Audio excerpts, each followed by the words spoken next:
Hello, I'm Jerry Odell. I'm the Chief Operating Officer of 6Ls, and I'm in charge of all the farming and packing operations in their various locations in the United States and Mexico. We're here in the low country of South Carolina. This is an area where tomatoes have been grown for about 60 or 70 years. Today, there's probably 2,000 acres being produced. We've been working with Harris Teeter for about 15 years. We grow about 1,000 acres, primarily tomatoes. The mild climate in the late winter allows us to plant here in March and have tomatoes ready for harvest by the first week of June. The light sandy soils here allow us to control just about all of the inputs that go into the tomato crop.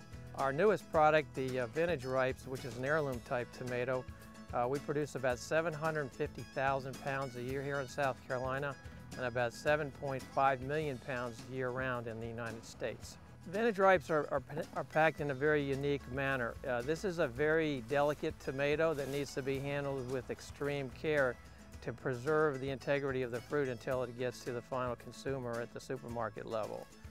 The tomatoes are hand-picked one by one. They are graded in the field and placed into recyclable plastic containers.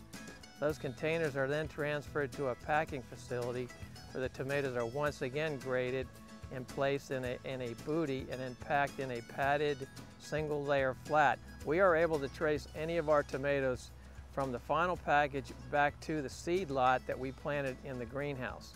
All of our packaging carries a code that indicates where it was grown, the day it was picked, where it was packed, where it was grown in the transplant house, and what seed lot was used to produce the transplant. How can the consumer tell when a tomato is ripe? Well, obviously, any tomato that has achieved this color is going to be a ripe tomato.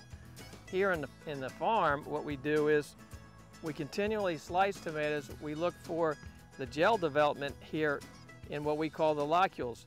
When the seeds start to turn brown and the gel in the locules starts to turn clear, that means the tomato is approaching maturity.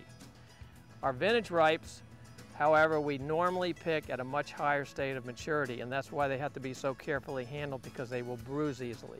The best way to maintain the quality of a Vintage Ripe is to always maintain it at room temperature. It will have quite a long shelf life at room temperature, and there will be no need to refrigerate it.